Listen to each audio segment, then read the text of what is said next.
how generous, from our nation's Strategic Petroleum Reserve to slow rapid price increases. John, I really wonder how Biden expects for us to live off this supply, or I guess fend for ourselves if we're ever involved in any type of war, when he's depleting our supply and not restocking it quick enough. Thoughts on this? Oh, I have a lot of thoughts, but you know what? Our first guest probably has better thoughts than I, so why don't we get right to her? She's the former congressman, the current governor of the great state of South Dakota, and just recently picked to be America's #1 governor. Governor Kristi Noem, it's an honor to have you on today.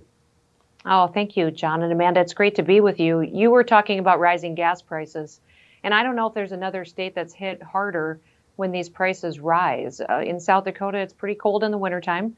It's hot in the summer, and it is a long ways to drive anywhere. We're the backbone of the country, and rising gas prices eat up a larger margin of people's incomes here. They live on tight budgets anyways, and it's a drastic hit to their pocketbook that we've seen this last year. You know, the Keystone Pipeline was going straight through South Dakota, and on day one in office, Joe Biden canceled the Keystone Pipeline, and that started this crisis that we're seeing here at home with our energy supply.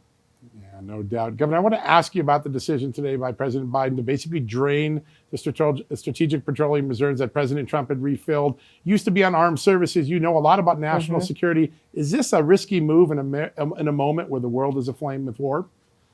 It is. It tells the rest of the world that the United States is not ready to seriously solve the problem and look strong. I've been to Afghanistan, Saudi Arabia.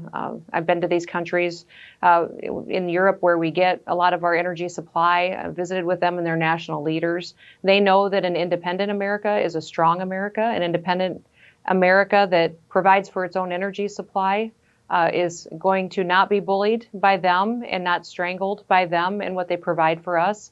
And we're making the opposite decisions out of the White House right now. So it's going to be a challenge that we have with this president, that he's not willing to really solve the problem, open up our federal lands to drilling, be willing to put the Keystone Pipeline back online instead of opening up the reserve like he did, that basically is just a warm and fuzzy that is a smoke show for the fact that he doesn't want to solve our real crisis.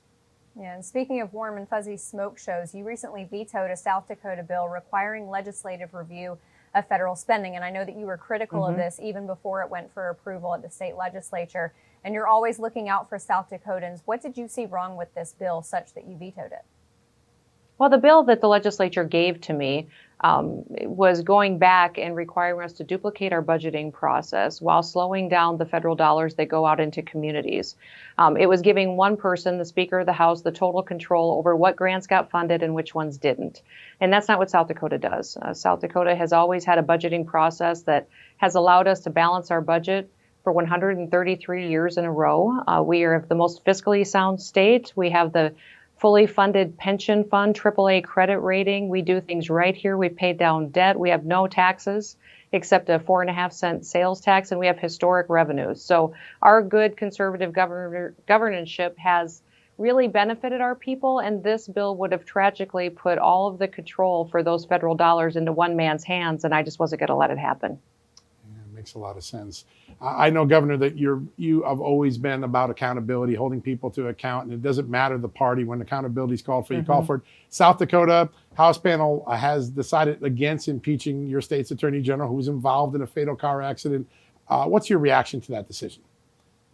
Well, the committee is recommending to the House do not impeach. I strongly disagree with that. This question has been on South Dakota's minds for over a year. The accident happened over a year ago, and I certainly understand that things happen. The Attorney General was distracted. He was on his phone, went off the road into the side of the road in the grass and hit a man that was walking and killed him. My question is, should he still be the top cop in the state based on the behaviors he took after that accident? He left the man in the ditch, did not come back till noon the next day. He has lied throughout the investigation, tried to cover it up. That's not somebody that we want being the top cop in the state of South Dakota. All of our sheriffs have called for him to resign, support somebody else. Our state's attorneys overwhelmingly don't support him.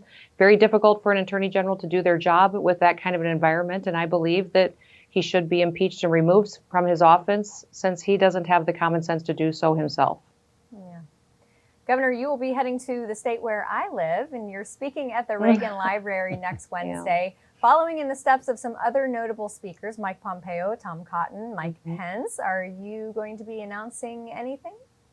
No, I'm just so thrilled to be there. I think to be there is going to be an incredible honor for me. I'll talk a lot about national security. I'll also talk about the man the library is built in honor of. You know, he was the 33rd governor of California. I'm the 33rd governor of South Dakota. We're both ranchers.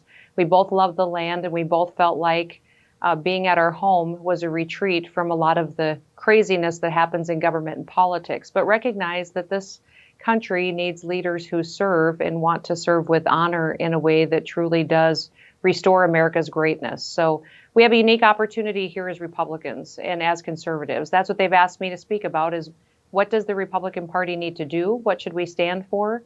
And what our policies should be going forward so the American people have hope in their country again. And that really is what I think my message will be. South Dakota is the perfect testimony of what Republicans should do. We trusted our people throughout the time I've been governor. We've given them the opportunity to have flexibility to make the best decisions for themselves, got government out of the way, kept taxes low, and they're thriving. They're happy. We're breaking records. We've got the #1 economy in the country. Our kids have the #1 educational outcomes. We need a little Reagan hope and optimism right now with all the darkness we see happening on the world stage. And I think that's the message we need to continue to carry. Yeah, I think people are craving that. Back when you were in the House, you served on armed services, and you always have been a very strong voice on national security. Give us your over-under. We're 15 months essentially into the Biden experience. We had the Afghanistan mess, now the Russia-Ukraine mess. Do we have a peace through strength strategy, or have we invented something else right now? This White House does not have a peace through strength strategy. In fact, I'm confident that the United States can go into one conflict, regardless of where it is, and be victorious. Can we take on all of our enemies at one time? I'm not certain.